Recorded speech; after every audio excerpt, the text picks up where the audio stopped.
Ce mercredi après-midi, c'est atelier cuisine pour Eva et ses enfants. Vous savez ce qu'on va faire? Pas de gâteau au chocolat ni de crêpes maison, mais plutôt des chips de pommes.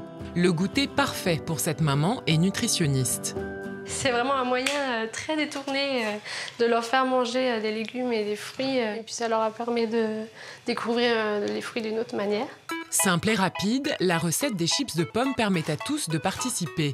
Sous l'œil vigilant de sa maman, Ellie commence par couper ses pommes en rondelles avec une mandoline. Arthur, lui, est en charge d'arroser de jus de citron, les fruits posés sur une plaque. Ellie finit la recette en saupoudrant de sucre avec modération. 1 heure au four à 120 degrés et le résultat semble satisfaire toute la famille. Et par rapport à la chips de pommes de terre, qu'est-ce que tu préfères? Ça. Et c'est tant mieux pour la maman d'Ellie. Les chips, on en mange 1,2 kg par an et par personne. Pourtant, la chips traditionnelle de pommes de terre a mauvaise réputation. Jugée trop grasse et trop salée, depuis quelques années, les industriels ont imaginé des alternatives. Des chips plus saines et plus gastronomiques, beaucoup plus diététiques mais aussi beaucoup plus chères. Carottes, betteraves, bananes, mangues, tous les fruits et légumes se déclinent aujourd'hui en rondelles craquantes à moindre calories. L'idéal pour alléger notre porte-monnaie est donc de les faire soi-même. À Paris, Camilla organise des soirées privées. Pour surprendre ses invités, elle se rend dans son magasin bio à la recherche d'un ingrédient nouveau pour faire des chips, le kale. Ce matin, j'ai acheté du curly kale, du kale frisé, qui est un chou en fait. Le problème, c'est que cette feuille de chou reste pour l'instant peu accessible et plutôt chère, de 6 à 15 € le kilo. Là, je les lave et je vais tout de suite les mettre dans un autre saladier et je vais enlever les queues en fait. Après les avoir équeutées, Camilla ajoute aux feuilles de kale de la poudre d'amande, un mélange d'épices, de l'oignon et de la moutarde.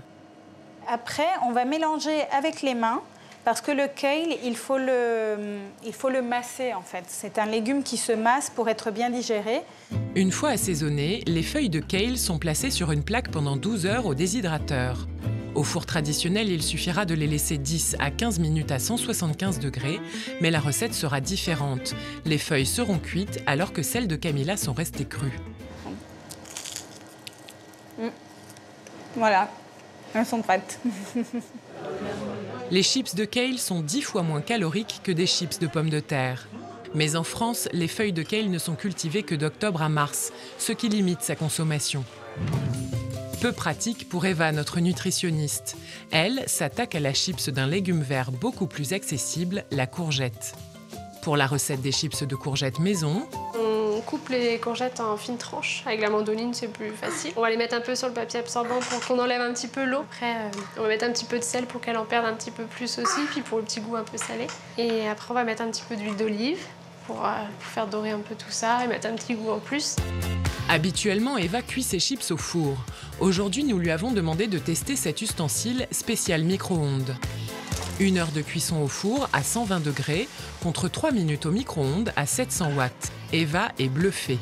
Visuellement, c'est vrai que celles au micro-ondes sont quand même plus jolies, plus vertes.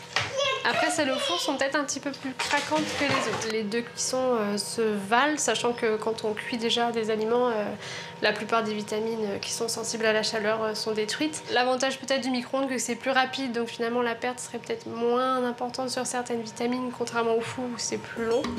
Dans les deux cas, ces chips de courgettes pourront se conserver 1 semaine dans un pot en verre fermé. La chips de légumes a donc la cote et de plus en plus de chefs la revisitent dans une version gastronomique. C'est le cas du chef Pierre Sangboyer.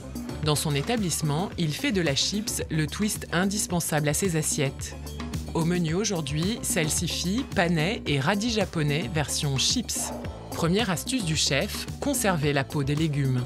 Pour éviter tout ce gaspillage, je conseille à tout le monde de nettoyer vigoureusement chaque légume dans de l'eau. C'est dans la peau où on se trouve un maximum de vitamines, de minéraux et le goût aussi. Pas question pour Pierre Sang de faire dans la banalité. Il taille ses légumes en tagliatelle. Mais chez lui, la cuisson reste traditionnelle. Il les plonge dans une marmite d'huile à 180 degrés pendant quelques secondes. On y met doucement. Et là, ce qui est intéressant, c'est que vous voyez, soit avec l'écumoire, soit à l'aide d'une pince, Vous pouvez donner la forme et apporter un aspect visuel. Et pour limiter le gras, il a une astuce. Je mets un petit papier absorbant en dessous. Et là, je le mets au four. Je le mets au four à 120 degrés. Quelques secondes suffisent à ôter le gras des chips. L'idée des chips de légumes d'automne, revue par Pierre Sang. Le marché de la chips croît en moyenne de 3% par an. Ces nouvelles recettes n'ont pas fini de nous faire craquer.